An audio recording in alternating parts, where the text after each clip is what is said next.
Muito bem-vindo a mais um podcast do E-Commerce Puro. Eu sou Gabriel Bólico, um empreendedor de verdade que trabalha aí com e-commerce desde 2009. E uma das dores do crescimento é o lance de cultura. Todo mundo que está crescendo vai chegar nesse desafio. E eu tô com uma colinha aqui que o meu convidado de hoje, o cara é brabo. Olha só, Adeildo Nascimento, economista, especializado em gestão de pessoas e liderança, Master em Governança e Nova Economia, especialista em cultura organizacional, fundador da Dell Consultoria. Seja bem-vindo, Adeildo. Fala, Gabriel. Boa, que prazer estar aqui contigo e com a tua audiência aí, gente. Muito bom estar aqui, muito Pô, bom. prazer é meu. O Adeildo, ele vem fazendo um trabalho incrível dentro da Proxys, né? Eu conheci ele dentro da Proxys. E é inacreditável o quanto a cultura é importante no crescimento. Então, primeira pergunta que eu tenho para você, Adeildo, o que é cultura organizacional? Bom, cultura, o termo é amplo, mas cultura é como as coisas acontecem em determinado lugar. Durante muito tempo, o jeito que as coisas acontecem não teve tanta relevância para as coisas, porque as empresas no passado, elas não levavam em conta o ser humano. Então, assim, a cultura é formada por gente. E pode parecer meio forte o que eu vou falar, mas no passado pouco importava a gente. Então você pega a história, o movimento taylorista e fordista, eles diziam o seguinte: olha, trate o funcionário como se ele não tivesse nem sentimento nem emoção. O funcionário é uma peça da engrenagem. Quase que um animal ali. É uma peça. A ideia Uhum. mesmo, o simbolismo era de uma máquina, era uma engrenagem que as empresas tinham que rodar. Então, se a engrenagem não tá boa, coloca outra e pouco importa, ela tem que cumprir um papel. Então, alguns mais arvorados, assim, tayloristas e fordistas, diziam o seguinte, assim, ó, eu não sei por que quando eu contrato pernas e braços, vem junto um cérebro. Então, basicamente, assim, de novo, pode parecer meio jocoso, mas a gente enriqueceu, assim, os modelos eram assim. Então, a gente saiu de um modelo industrial com simbolismo de máquina e de capital intensivo de máquina e tecnologia para o mundo da intelectualidade. Então, hoje a gente vive o mundo do capital intelectual. E o intelecto vem de gente. Então, a cultura antes não tinha importância porque ela não interferia, não podia interferir, e se interferisse, manda o cara embora e contrata outro. Hoje é o contrário. Hoje, como a gente tem que incentivar o intelecto das pessoas, a junção de vários intelectos formam a cultura, e daí a cultura é um diferencial. Por isso que no passado não se falava em cultura, e hoje a gente diz que cultura é o único ativo que ninguém pode copiar. Então, assim, as máquinas você podia. Você faz uma engenharia reversa, você descobre e monta. Os chineses sabem bem disso. Você vai lá e coloca tudo igual. Agora, a cultura não. Assim, ó, essa mesa, eu e você, essa composição só existe nesse momento no tempo. Não existem dois Gabriéis e nem dois Adeildos com a nossa composição. Então, aqui a gente formou uma mini cultura. Então, pegue isso para 10 pessoas, 15 pessoas, 30 pessoas trabalhando com capital intelectual. Cara, a cultura é o diferencial da alta performance, dos resultados e por aí vai. Então, cultura, voltando lá, cultura é o jeito que as coisas acontecem. E o jeito que as coisas acontecem hoje tem um diferencial enorme, cara. Legal, é um estudo de comportamento humano de pessoas com o resultado lá na ponta para a empresa. E como que você chegou a ser um especialista, a tua carreira, assim como ADI do profissional? Você já começou nessa área e foi evoluindo? Como que você chegou até esse momento? Cara, eu fui um cara abençoado, assim. Eu tive muitas coisas legais na minha vida. Primeiro que eu comecei a trabalhar em recursos humanos nos idos de 1900 e alguma coisa, e eu comecei numa fábrica. E não por acaso, uma fábrica que era o estado da arte de gestão de pessoas. Que eu comecei na Robert Bosch. Então, é uma empresa germânica, alemã, onde o modelo de gestão de gente para o Brasil na década de 80, 90, eles chegaram até antes disso, era o estado da arte. Então eu fui e entendi muito de gestão como estagiário, isso, de novo, alguns anos atrás. E eu sou curioso demais do porquê que as pessoas fazem as coisas, porquê que elas não fazem. E eu sou uma testemunha viva do desenvolvimento da gestão de pessoas, desde o modelo fabril de recursos humanos até hoje no mundo da economia digital e de capital intelectual. Então eu trabalhei a vida inteira com recursos humanos e nos últimos anos eu fundei a Dell Consultoria, 10 anos atrás, trabalhando com o desenvolvimento de gente no início e nos últimos 7 anos trabalhando no desenvolvimento da cultura, que é a somatória de gente que quer fazer alguma coisa legal. Então eu comecei trabalhando mais no micro e no varejo, e hoje eu trabalho um pouco mais no corporativo, aqui na Proxys e em outras empresas, desenvolvendo cultura dentro dessas organizações. Então essa é um pouco da história. Excelente.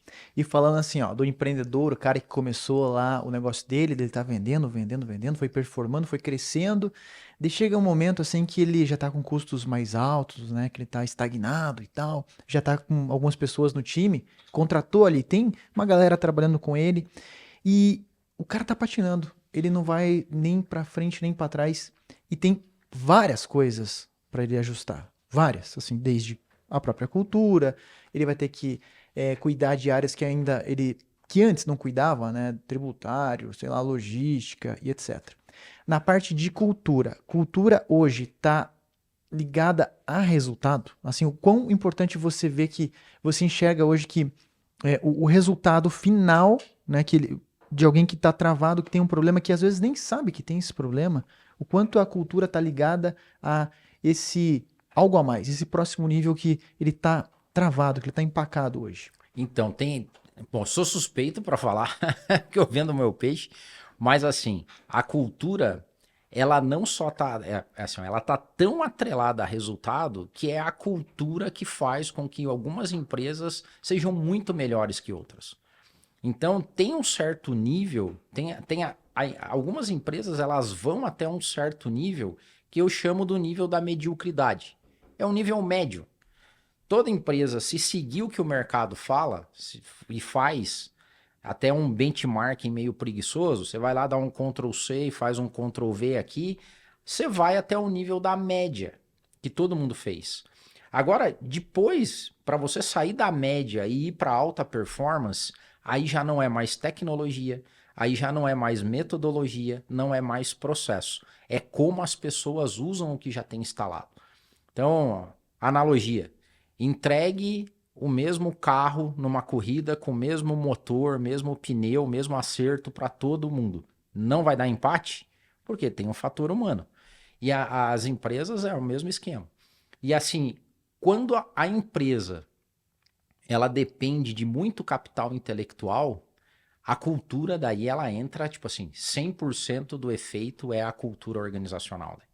Porque o resultado, ele está baseado em como as pessoas usam o intelecto delas, a vontade delas, a ambição, a ganância, como é que elas lidam com medo, quais são os símbolos que podem criar status, o que elas querem para a vida. Então, quando você junta pessoas que têm similaridade de conceitos e visões de mundo, provavelmente essa empresa vai voar muito, muito, mas muito mais que as outras, né? Gabriel, falando assim, parece meio filosófico, né? Então, uma das coisas que a gente faz para os nossos clientes é traduzir tudo isso de maneira muito didática. Porque você falou assim, o estudo da cultura organizacional, ele tem a ver com psicologia, comportamento humano e psicologia social. Como é que as pessoas operam quando elas estão juntas?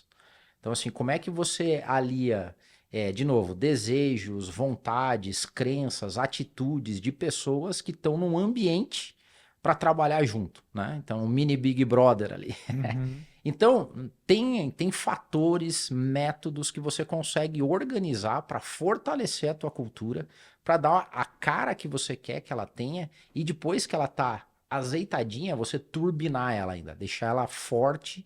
E a gente diz que uma cultura forte é aquela que sobrevive ela é maior até de quem a criou, né? Então, se você fizer o trabalho legal na sua empresa com a cultura, você nem precisa continuar lá. Ela vai ter vida própria, vamos dizer assim, né? Uhum. Gostei muito da analogia do carro de corrida. Faz total sentido. Total, cara, não vai dar empate nunca. Exatamente, vai ter o fator humano ali no meio. E falando de exemplos, de cases, assim, se você fosse citar um case, pode ser de uma mega empresa, ou global, ou um que você gerenciou assim, mas um case sobre cultura de antes e depois, que acabou ficando famoso, uma situação assim que você possa trazer de exemplo. Tá. Vou começar do grandão, tá? Um dos grandes cases que se tem de cultura no mercado hoje, de transformação cultural, é o case da IBM. Se você olhar as empresas que viviam um auge, tipo Xerox, Kodak e a IBM tinha todos os indícios e todas a receita, todos os ingredientes para ela ir à falência também.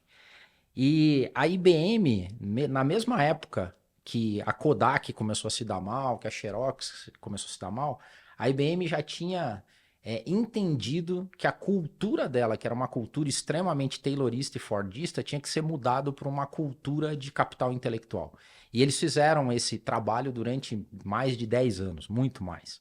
E transformaram a IBM para ser uma líder hoje com Watson, talvez, em inteligência artificial. Já ficou um pouco para trás, mas durante muito tempo ela sobreviveu, ganhou muito dinheiro.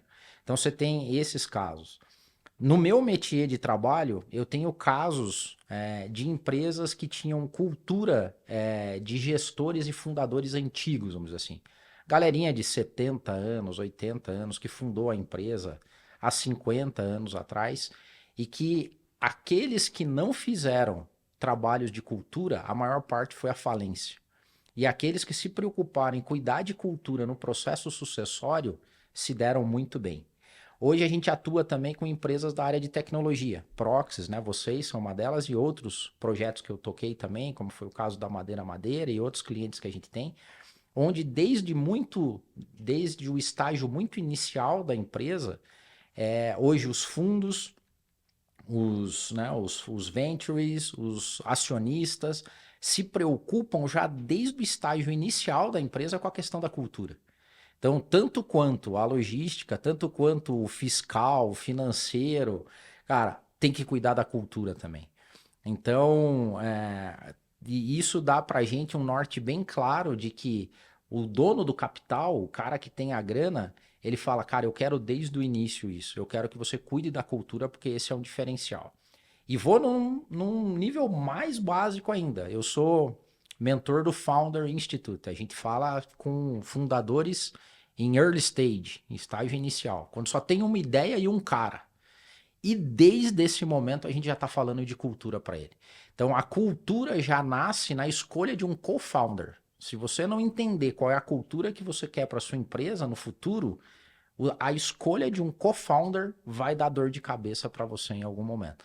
Então isso é tão importante que quando o cara tem uma ideia e aquela possível ideia pode ser incubada para virar algum negócio, na fase de incubação, os caras já falam, Deildo, é legal falar para esse cara aí, para ele já começar a entender o que ele vai, que tipo de empresa lá no futuro ele vai querer criar. Por que isso, Gabriel? Tô falando demais, se estiver falando demais, você me Não, pô, avisa. tá animal, continua. Por Tá que muito isso? bom. Porque transicionar cultura é 10, 100 vezes mais difícil do que construir ela do zero. Então, assim, se você, quando tua empresa ainda é pequena, tua empresa tem 5, 10, 20, se você não se preocupar agora, no estágio inicial, em já dar o shape da cultura que você quer, se você for fazer isso daqui 15 anos, quando você tiver 200 colaboradores, 300, cara, você vai ter um trabalho enorme, vai virar um caos, vai ter gente que vai sair, você vai perder, vai talvez impactar no resultado porque você não se preocupou com isso, né? Eu gosto muito de analogia, cara. Então, assim, porque eu faço palestras, né? E em palestra, uma boa analogia é tudo. Imagine o seguinte, a cultura da tua empresa é quando você vai desenhar a empresa do futuro, mesmo sem ela existir. Então, quando eu chegar lá que essa empresa tiver esse tamanho, como é que eu quero que ela seja em termos de cultura? Que clima que eu quero que ela tenha? Que espírito eu quero que as pessoas que trabalhem nela tenham? Como é que eu quero remunerar? E como é que eu quero recompensar as pessoas? Eu quero ficar rico sozinho? Eu quero ficar rico com todo mundo? Eu quero impactar a sociedade? Eu quero criar uma empresa para vender ela depois? E não estou fazendo um juízo de valor, mas você precisa desenhar isso para poder construir do jeito certo. Porque senão o que vai acontecer? Modelo brasileiro, puxadinha, sabe? O cara compra um terreno, Daí ele vai lá e cria um sala e quarto e cozinha. Aí o filho nasceu. Daí ele fala assim: acho que eu vou fazer um puxadinho aqui pro quarto do filho. Aí ele ganhou mais um dinheiro. Ele falou: cara, acho que eu vou fazer uma edícula lá atrás. Ah, e aí eu vou colocar um paver aqui. Daí, cara, daí fica aquelas casas loucas, né? Que pra você chegar lá na piscina, você passa pelo banheiro do quarto da filha. E daí tem uma laje esperando se algum dia tiver dinheiro e tal. Cara, nada errado com isso no sentido de investimento. Totalmente errado no sentido de conceito e projeto. Porque qual que deveria ser o jeito certo? Que casa que eu quero ter no futuro? Desenha ela. Desenha ela. Faz o projeto. Nem que leve 15 anos para ela ficar pronta, 20 anos. Mas quando ficar, as coisas vão estar conectadas. Tipo, aqui é o lugar da piscina. Eu não sei quanto tempo eu vou levar para construir a piscina. Mas quando ela existir, ela vai ser aqui. Por quê? Porque ela já vai ficar do lado da edícula e tal, entendeu? Essa é a analogia. E as pessoas não se preocupam com isso. Então, quando a gente chega em clientes em estágio muito inicial, já se preocupando com a cultura, ele vai gastar pouco, vai investir pouco, as coisas vão ficar bem formatadas e o futuro dele está garantido. Quando eu entro em clientes que já tem uma cultura, porque toda empresa tem uma cultura, eu chego lá já tem uma cultura instituída, só que ela aconteceu organicamente, ela foi acontecendo, o cara deixou acontecer. E daí quando você vai falar com ele, fala, cara, tem um monte de coisa errada. Meus funcionários são assim, o pessoal é preguiçoso, o pessoal não é orientado a resultado, o pessoal acha eu gasto tanto, ninguém dá valor nas coisas que eu faço. Eu entro aqui, o turnover é alto, N problemas. Daí dá pra ver que ele nunca se preocupou com cultura. Daí você fala, vamos fazer? Vamos fazer. Então tá bom, agora se espere, porque você vai ter que investir mais, vai demorar mais tempo para ajustar isso e vai ser dolorido. Porque você vai ter que quebrar a parede, você vai ter que destruir coisa que você tinha construído do jeito errado, a gente não dá para fazer em cima. Então, algumas empresas vivem esses dilemas, né?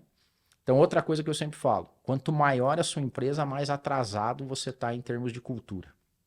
Isso vai deixar o processo ainda mais longo. Imagino que para você corrigir essa obra que está toda de cabeça para baixo, quanto mais tempo demorar, mais longo vai ser esse processo, né? De organizar tudo o que acontece ali.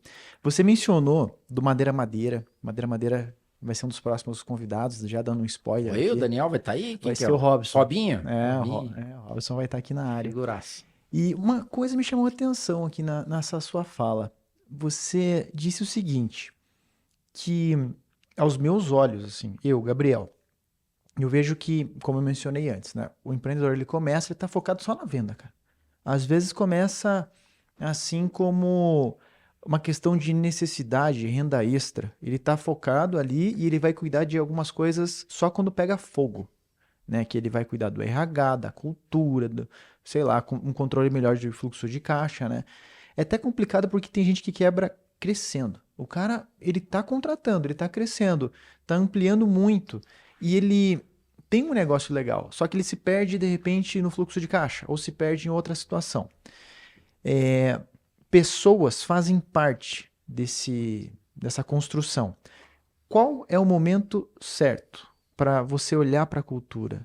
Porque assim, eu entendo que desde o começo vai ser bom, porque o cara ele já vai se organizar e etc. Só que como eu já até conversei com você uma vez, eu acho que tem pessoas que estão escutando, que estão vendo esse podcast, só que elas ainda nem sabem que tem um problema de cultura, porque você precisa elevar o nível de consciência, né? O cara ele tá com o negócio dele lá, tá tudo pegando fogo e ele acha que o problema é lá, depois ele acha que é aqui, só que é cultura. Então qual que é o momento certo para ele analisar isso e se tem algum estalo assim, alguma coisa que você possa dizer agora e esse cara que não cuidou do momento certo, mas que ele consiga perceber, caramba, eu acho que isso está acontecendo aqui, eu tô com um problema cultural dentro da empresa. Qual que é o momento correto para isso? Cara, começa quando ele tem que colocar mais uma pessoa. Então, assim, tô imaginando eu, empreendedor. Começa ele, certo? Sou eu presa. É eu presa. Eu faço tudo. Eu sou o financeiro, eu sou o caixa, eu sou o cara da logística, sou eu. Quando eu vou ter que trazer, quando eu tiver que trazer mais uma pessoa, vai começar a ter o problema de cultura. E é aí que você já tem que começar a entender. Primeiro, A pessoa que você está trazendo para trabalhar com você, independente da função, ela tá dentro do mesmo mood que você, do mesmo movimento, é uma coisa que ela quer também fazer acontecer, ela acredita nas mesmas coisas que você, ela tem uma cosmovisão de mundo parecida com a sua. Porque o que acontece normalmente? Sou eu presa, aí eu já começo contratando errado. Eu preciso de alguém para fazer aqui a parte administrativa. Daí ele fala assim: ah, acho que o primo lá, o meu sobrinho do filho da vizinha tá sem fazer nada lá, cara. Começa aí. Pegar um cara que tá sem fazer nada e dar uma oportunidade para ele fazer alguma coisa sem o mínimo de avaliação se aquela é a pessoa. Então, assim, você começa a criar ingredientes de capital intelectual, ingredientes de cultura são pessoas. Então, você tem que começar a pensar nisso já desde o início. Então, a dica que eu dou, cuidado com isso. O que acontece também que a gente vê muito problema com os clientes quando eles vão crescendo? A questão familiar. Porque normalmente você tem lá quem que vai te ajudar primeiro? Tua esposa, depois o filho, depois o cunhado. Cara, a chance desse negócio dar muito errado é muito grande. Então não tem problema você fazer acordos, porque eu sei que às vezes financeiramente não dá para você contratar a pessoa certa desde o início. Mas você fala assim, olha, filho do sobrinho, do cunhado que tá sem fazer nada, cara, eu preciso de você por um tempo, mas eu não garanto que você vai ficar aí. Por quê? Porque eu vou estar te avaliando nesse período. Mas qual que seria o jeito certo? Contrate pessoas novas, talvez, estagiários, menor aprendiz, com potencial, mas que tenham uma visão bacana e que já sejam pessoas que tenham amor em fazer o que fazem. Um cara de finanças que goste de finanças, o cara de marketing que goste de marketing e que tenha um modelo mental parecido com o seu. E não fique fazendo acochambramento lá de gente para trabalhar com você. Porque, de novo, com o passar do tempo, vai gerar complicação para você. Então, 5 pessoas já começou a complicar. 10 pessoas já está complicadinho. 15, então. Aí, quando que o caldo entorna mesmo? Quando você, como empreendedor, já não conhece todo mundo. Porque daí você já não sabe mais. Porque daí, fulano demitiu o ciclano, você chegou um dia, tinha uma pessoa nova, te apresentaram ela no onboarding, depois você nunca mais viu ela. Pronto. Você já tem uma cultura sendo formada na tua empresa e você não sabe o que está acontecendo. Então, nessa hora, você tem que começar a colocar. E aí que é a parte simples, vamos dizer assim. Cara, tem um processinho estruturado de recrutamento e seleção. Que pergunta eu faço? Como é que eu descubro as pessoas que têm o mesmo jeito de pensar que eu? Como é que eu vou remunerar elas, né? Eu quero que elas sejam mais competitivas, mais cooperativas. Eu quero que elas trabalhem com uma visão de curtíssimo prazo, de médio prazo, longo prazo. O quanto de autonomia eu quero ter no meu negócio, o quanto de autonomia ou o quanto de poder eu vou dar para as pessoas que trabalham comigo para que elas também tenham autonomia de decisão.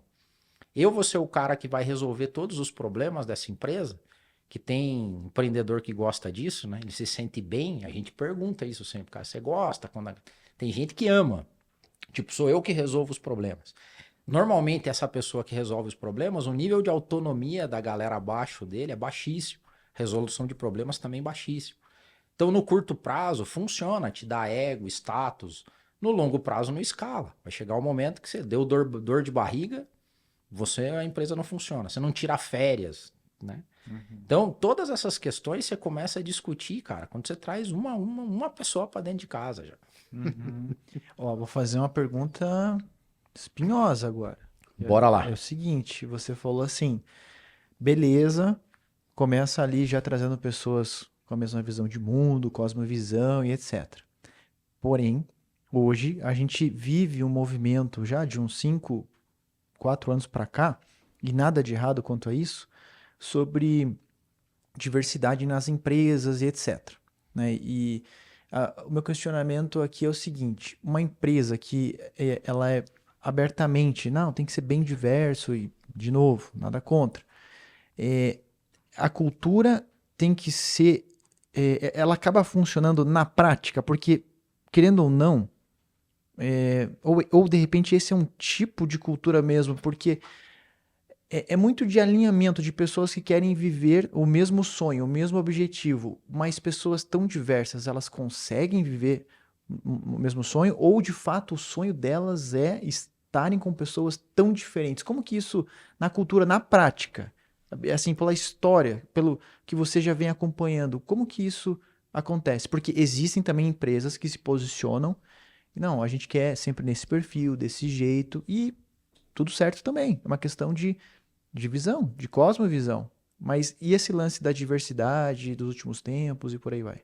Então, eu vou separar em duas frentes a minha resposta aqui. Uma, que eu posso chamar assim, vou tentar achar o termo bom aqui, que é a, toda a diversidade possível que um ser humano pode ter. Cara, raça, sexo, etnia, classe social, essa diversidade ela é maravilhosa. É maravilhosa, porque lembra que a gente falou que quanto mais você necessita de capital intelectual, né, que é a formação da cultura pro resultado, mais a cultura importa. E já é provado em estudos de psicologia social que quanto mais diverso é o grupo, nesses sentidos todos, gênero, classe social, etnia, seja o que for, esse grupo é muito mais inovador e criativo do que um time médio. Então, assim, você vai pegar a gente, imagina aqui em Curitiba, né? Então, assim, você vai pegar só o cara que é de Curitiba, que se formou no colégio tal, que tem essa composição de classe, ele só enxerga o mundo daquele jeito. Então, provavelmente, as respostas que ele vai dar para os negócios vão ter aquela visão. Então, esse time vai ser menos inovador e menos criativo. E quando você recheia ele com diversidade de todas as formas, esse time vai ser mais inovador e criativo. Ponto. É o que acontece hoje. E é por isso que as empresas incentivam diversidade. Então, nesse aspecto, Gabriel, a cultura é fenomenal ser diversa. Quando que dá problema? Quando a diversidade não tem a ver com cor, raça, sexo, gênero, seja o que for. Quando ela tem diversidade de visão de mundo. Entendeu? Então, eu vou dar esse exemplo porque tá nas mídias, né? Então, e tá escancarado. Então, você pega, por exemplo, o Hang da Havan. Cara, ele é um CEO ativista. Então, ele tem uma visão de mundo e ele faz questão que aquela visão de mundo dele fique expressa em tudo que ele faz, no jeito que ele movimenta os negócios, nos políticos que ele apoia, nos discursos que ele faz. Então, assim, qual que é a chance de uma pessoa com uma visão de mundo totalmente diferente da dele apoiar e ajudar ele nas coisas dele, cara? Concorda?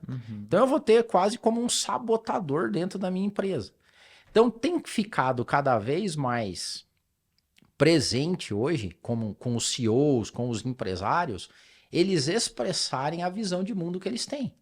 E isso já faz parte da cultura. Inclusive, a gente incentiva os nossos clientes o social selling, né? Porque hoje a forma como o empreendedor, o CEO, o empresário vai para as mídias e diz naquilo que ele acredita, já é um pré-filtro para as pessoas que vão querer enviar currículo para trabalhar na empresa dele. Concorda? Então eu tenho certeza hoje, certeza, que tem uma gama de pessoas no Brasil que não querem trabalhar na Havan. E deve ter um monte de outras pessoas que querem trabalhar lá. Então, isso ele já fez. Ele falou assim: olha, com a minha visão de mundo, eu já comecei um processo seletivo aqui. Porque vão ter pessoas que vão amar trabalhar aqui e outras que provavelmente vão odiar trabalhar aqui. Né? Então, a diversidade no nível da pessoa, da característica humana da pessoa, é sempre incentivável e deve existir. A visão de mundo, aí você vai ter uma diversidade em termos de ideologia, crença, jeito de ver o mundo, aí ela vai ser exclusiva. E é bom que seja. Eu acredito que é bom que seja. Pô, muito interessante essa visão, né, essa análise. E você mencionou o Luciano Heng. De fato, né, é um cara que agora, né, ele saiu das mídias sociais, né, não por vontade própria, mas sempre estava ali muito ativo, participando de um monte de coisa e tal. E um cara, querendo ou não, você gostando ou não dele, com atitude, né, que ele estava É isso aí. ali e tem gente que não tem essa coragem. Falando de atitude, de atos, quais atitudes que um bom líder, um gestor, ele tem que ter para deixar o ambiente, o clima, a cultura saudável dentro da empresa dele? Então, em termos de cultura, a regra é de ouro. Se portar do jeito que você fala. Porque não tem coisa pior para a cultura. A gente até, fazendo um parênteses aqui, né? O nosso trabalho lá na Dell Consultoria, ele começa com um diagnóstico da cultura. Então a gente vai para as empresas, a gente fez aqui na Proxy, né? A gente foi participando de reunião, vendo como é que vocês fazem as coisas. A gente investiga as políticas, as práticas. E uma das coisas que a gente diz para os líderes, e aí para o empresário e tudo, eu falo, nem comece um trabalho de cultura se você não estiver disposto a agir do jeito que você fala. Então a primeira coisa para líder, isso é batido, mas é dificílimo falar, ele tem que ser o exemplo da cultura. Então se você falar a nossa cultura, por exemplo, vou dar exemplos, né?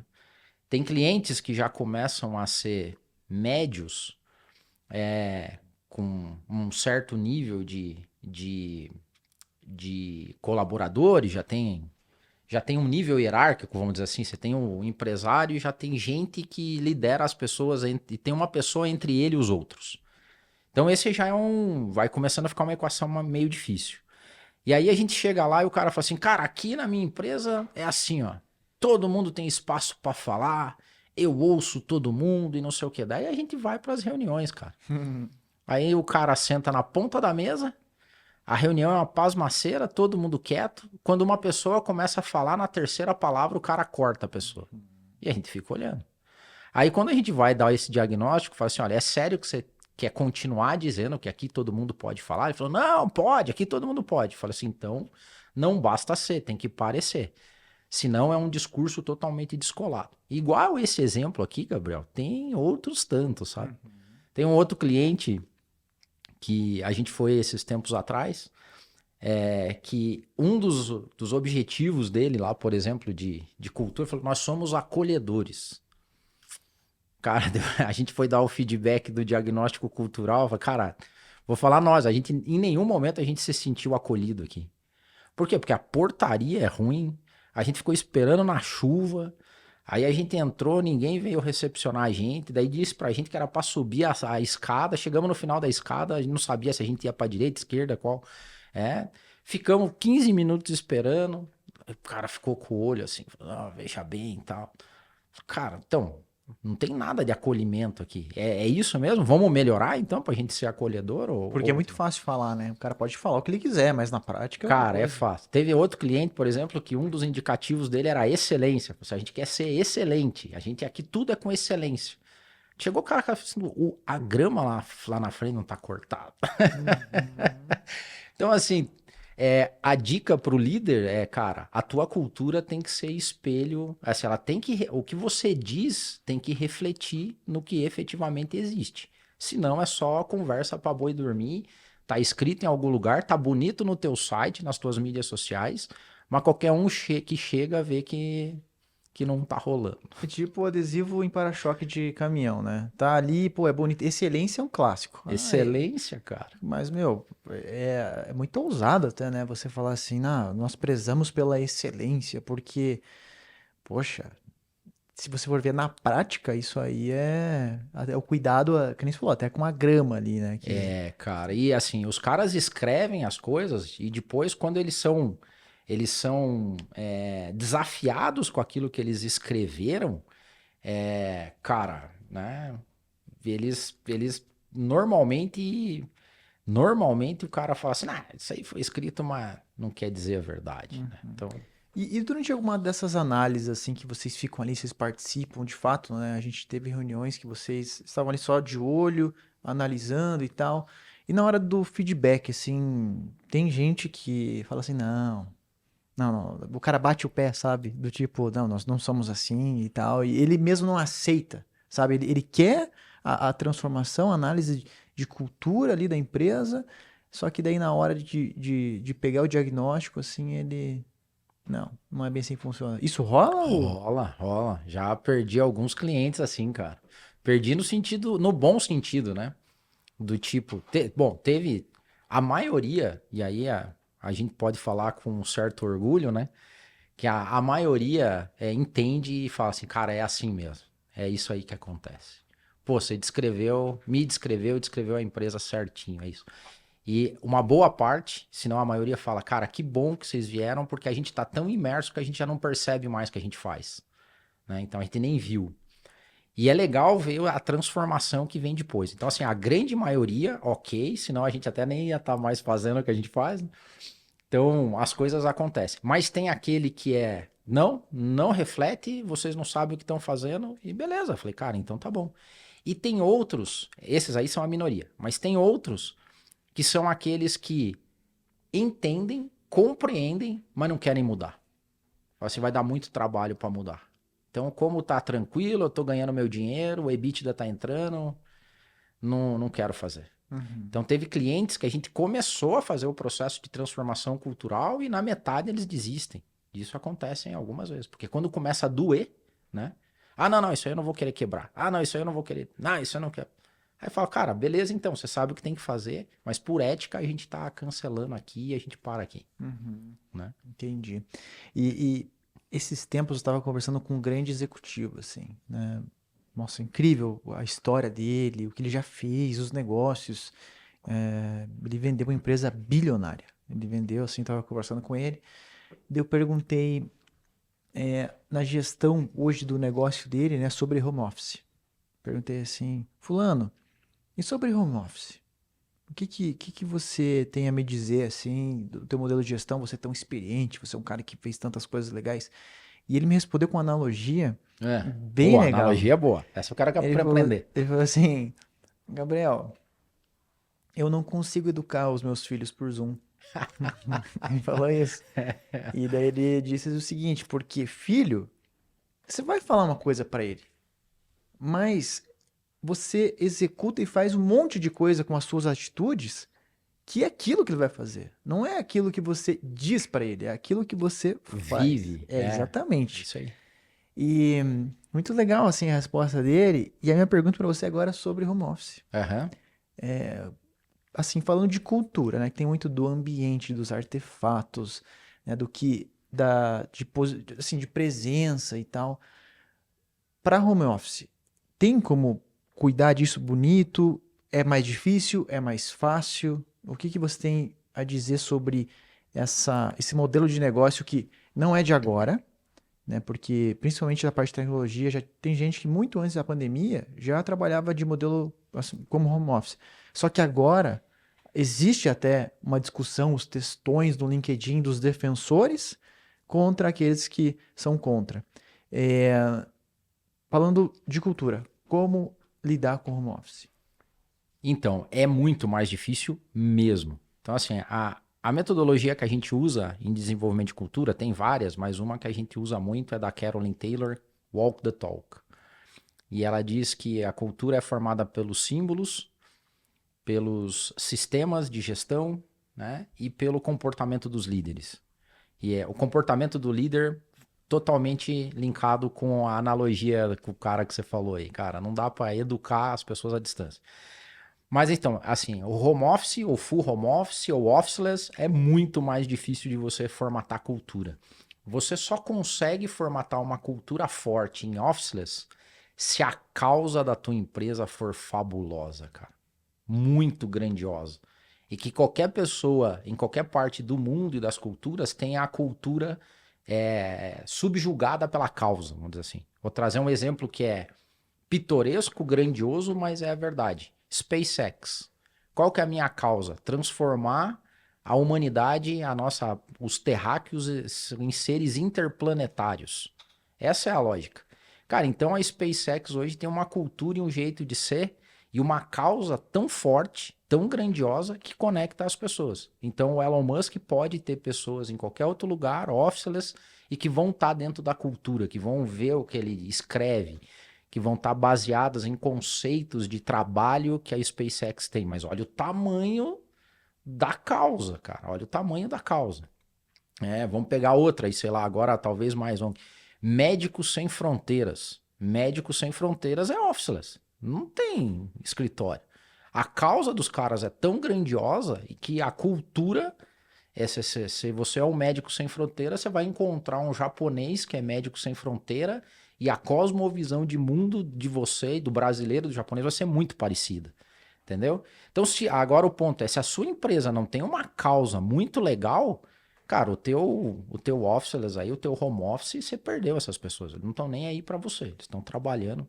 O que eu tenho indicado para alguns clientes é pensar mesmo, se tem áreas onde você tem a necessidade ou você não consegue contratar porque as pessoas só querem trabalhar em home office, full home office, officeless, comece a tratar como prestador de serviço. Entendeu? E deixa a galera do core mesmo, que é aquela galerinha ali tua, que essa daí tem que ter a tua cultura. E o outro, não se importe muito. Porque é o que o cara quer, você concorda? O cara que tá lá, que ele quer officeless, que ele não quer, ele não tá querendo uma relação de causa, empresa. Ele tá querendo uma fonte de renda. Cara, eu vou prestar serviço para você, você me paga. É isso que eu quero.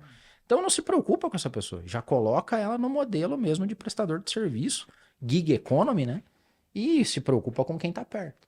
Não sei se respondi, mas então assim, ó, do modelo industrial até o modelo de capital intelectual, nova economia, vamos dizer assim, aqui não existe officeless mesmo. Você não consegue levar uma máquina de solda para tua casa para você fazer, tem que estar lá na linha. Agora, se eu sou capital intelectual, a tua causa tem que ser grandiosa, na medida do possível. E se você tem pessoas que não querem vir e não querem se envolver, tem problema. Só que trata como prestador de serviço. E aí cria o teu core, que é o teu time, que tem que ter a tua pegada. Eu acho o seguinte, você respondeu sim, muito legal até o que você comentou. Eu sempre falo que essa é uma discussão que a humanidade não está pronta para debater, porque eu entendo, assim, os defensores do home office, eles sempre vão ser defensores do home office, independente, e eles estão cuidando primeiramente deles, e tá tudo bem quanto a isso. É a cosmovisão de mundo que eles têm. Exatamente, Né? exatamente. Eles estão cuidando deles ali, ao ponto que as pessoas, ou o gestor, ou o chefe, ou o dono que está defendendo a ideia do presencial, ele vai defender também o lado dele e vai ficar nesse embate, nesses textões de LinkedIn, assim e tal.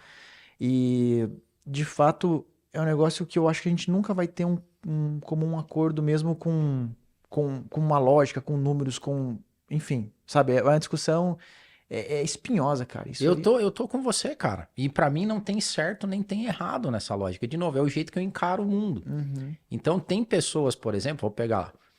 Vai ter alguém que vai olhar e vai falar assim: ah, maldito capitalista, empresário, que quer que eu saia da minha casa e vai trabalhar para ele lá e tá ferindo. E tem outros que vão olhar e vai falar assim: cara, pô, bendito capitalista que gera emprego e que eu vou lá e tal. É visão de mundo. Então, assim, a gente tem que respeitar as visões de mundo das pessoas. E aí, eu acho que qual que é o pior cenário? O cara que fica em cima do muro, entendeu?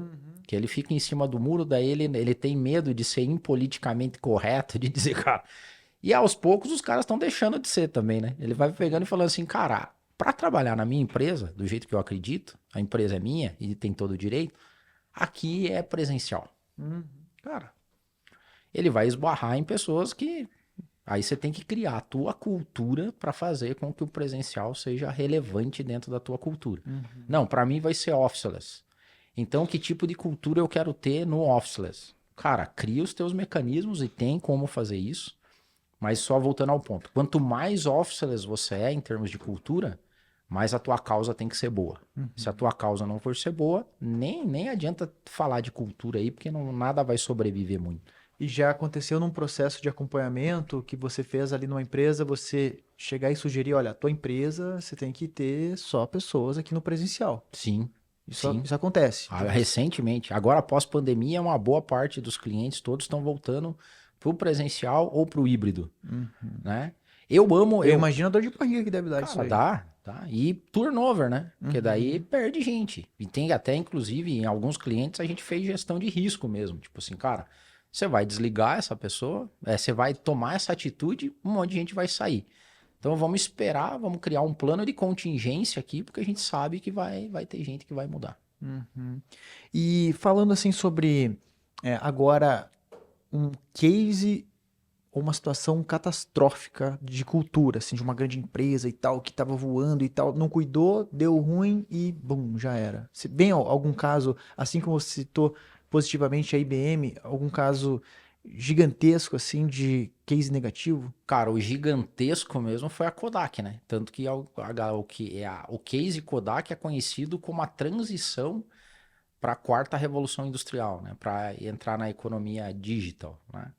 Porque todos os sistemas que suportam uma cultura estavam presentes na Kodak. Então, quando a gente entra num cliente, primeira coisa que a gente faz, a gente avalia os modelos de governança da empresa, a gente avalia os sistemas de gestão e de RH e os sistemas de gestão de resultados. Então, a Kodak era fenomenal, líder de mercado, né? Então, assim, você comprava uma máquina Kodak, comprava um filme Kodak, revelava o filme na loja da Kodak, que era impresso numa impressora Kodak, revelado no papel Kodak. Aí depois você revelava a tua foto Kodak, colava num álbum Kodak e revelava o momento Kodak da sua vida. Nossa. Então, cara, eles dominavam o mundo. E o Instagram correndo fora, né? Então, quando a Kodak entra em processo de falência, o Instagram foi vendido por 1 bi. Né? Então, esse movimento da queda da Kodak e ascensão do Instagram é conhecido por alguns, né, estudiosos de mercado e tal, que essa foi o que para a quarta revolução industrial, quando a gente saiu da economia industrial para a economia cognitiva, economia de capital intelectual.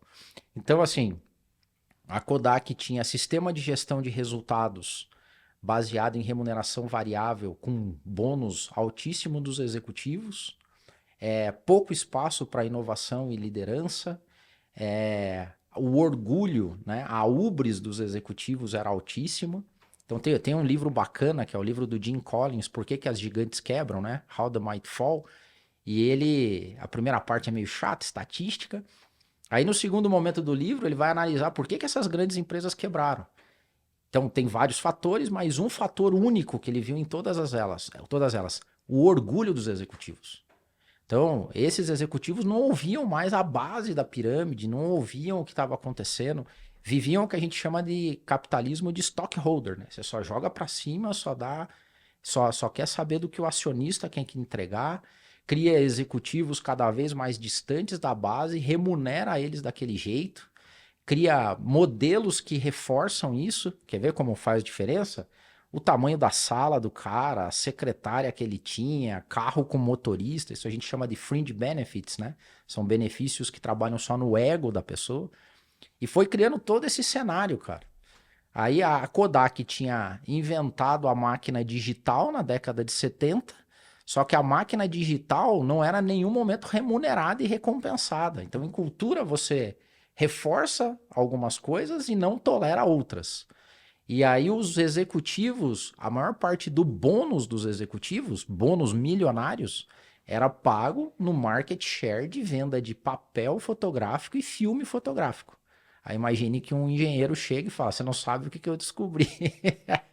Eu descobri uma foto que não precisa nem de papel e nem de filme. Engavetaram lá, isso não foi ouvido nem nada. Então, a Kodak é o caso extremo de cultura, de transição de cultura. E ali a gente começou a falar de digital, né? Foi ali que nasceu o termo também transformação digital. Todo mundo, quando você fala hoje de transformação digital, todo mundo acredita que você tem que levar tecnologia para sua empresa. E transformação digital não tem a ver com tecnologia, tem a ver com cultura digital. Né? Então, por isso que um dos lemas do meu trabalho é primeiro a gente mudar a mente das pessoas para depois mudar o processo. Então, o case mundial é esse, tá, Gabriel? Mas tem outros cases que são cases mais, tipo, do nosso dia a dia, né? Então, provavelmente algumas pessoas que vão assistir a gente, você vê lá no bairro, um cara coloca um carrinho de cachorro quente, que dá super certo. Daqui a pouco ele tem 2 carrinhos de cachorro quente. Daqui a pouco ele tem uma lanchonete, daqui a pouco ele tem uma rede. E tem um outro que é o vizinho da rua do lado, que também começou o processo com carrinho de cachorro-quente e foi à falência. Nesses casos, é fictício aqui, mas a gente vê isso nas empresas, você vê que esse carinha aqui do carrinho de cachorro-quente que deu certo, ele tinha cultura de foco no cliente. Que era o cara que, tipo, o cara chega e fala, cara, como é que você quer ter o cachorro-quente? Quer com mostarda, sem mostarda? Quer que eu tire o tomate? Quer não sei o que lá? Sabe? Tem um case até, dando esse exemplo, tem um case do Stephen Covey, de tempos atrás. Eu tive o privilégio de assistir uma palestra com o Stephen Covey aqui em Curitiba, quando ele veio. E o case que ele trouxe, cara, foi de um vendedor de cachorro-quente na Times Square, que tinha um grande problema, que era o troco. Que ele falou assim, cara, o cara pegava, fazia o cachorro-quente, daí ele tinha que tirar a luva para cobrar do cara, dar o troco. E daí ele voltava a fazer outro cachorro-quente, ele falou, cara, eu tô com um problema de produtividade e eu não tô com foco no cliente, porque eu não confio no meu cliente. Aí o que ele fez? Ele começou a falar, faz o cachorro-quente, o cara ia pagar e falar, cara, tem uma caixinha com dinheiro ali, você pode fazer seu troco. Ele exponencialmente começou a vender mais cachorro-quente e outras pessoas começaram a indicar para ir lá comer o cachorro-quente do cara pelo simples fato dele confiar na pessoa fazendo o troco. Isso há, sei lá, 30, 40 anos atrás. Tinha roubo? Tinha. Tinha gente que não pagava? Tinha. Só que o percentual das pessoas que faziam isso era infinitamente menor do que o que ele teve de ganho. Então, esses caras aqui de carrinho de cachorro-quente já tem uma cultura diferente. E o cara que vai à falência? É aquele cara que o cara chega e fala assim, cara, dá pra você tirar o tomate pra mim que eu não gosto? O cara já olha com cara feia. Fala, putz, tem que tirar tomate do cara. Que não dá importância, entendeu? Que a vina tá fria, que não tem uma banquetinha pro cara sentar se o cara quiser comer o dogão dele. Isso é cultura, cara. Legal. Então, desde o movimento Kodak até o vendedor de cachorro-quente, a cultura, que é como o cara enxerga a vida. E por que isso é cosmovisão? Cara, eu começo a falar aí, Gabriel. Não, tá incrível, vai lá. Por que isso é cosmovisão? Esse cara, que é o cara que tem o CX, o Customer Experience, User Experience, no jeito de comer o cachorro-quente, cara, ele não tem problema com a relação dele com o mundo. Geralmente é uma pessoa que tem prazer em servir as outras. Eu sempre brinco, né, também. Você deve ter aquele amigo, eu tenho um, que inclusive é meu cunhado, que o cara ama fazer churrasco. O meu também, meu cunhado aí, ó, nessa pegada. Todo mundo deve ter um cunhado que cara, gosta deve ter. Eu sou o que não gosta, o que não Você gosta de ir, você é vou, convidado. Eu vou. Mas tem aquele cara, que chega e fala assim, cara, como é que você gosta da carne? É bem passada, mal passada? Tá no ponto? O tempero tá legal? E daí você tá comendo, ele tá olhando assim pra ver se você vai gostar mesmo, cara. Quer que eu faça outro? Não, esse aí tá frio. Não come esse aí mais não, que eu vou fazer outro que aqui tá quente. Esse cara não tem problema em servir a outra pessoa.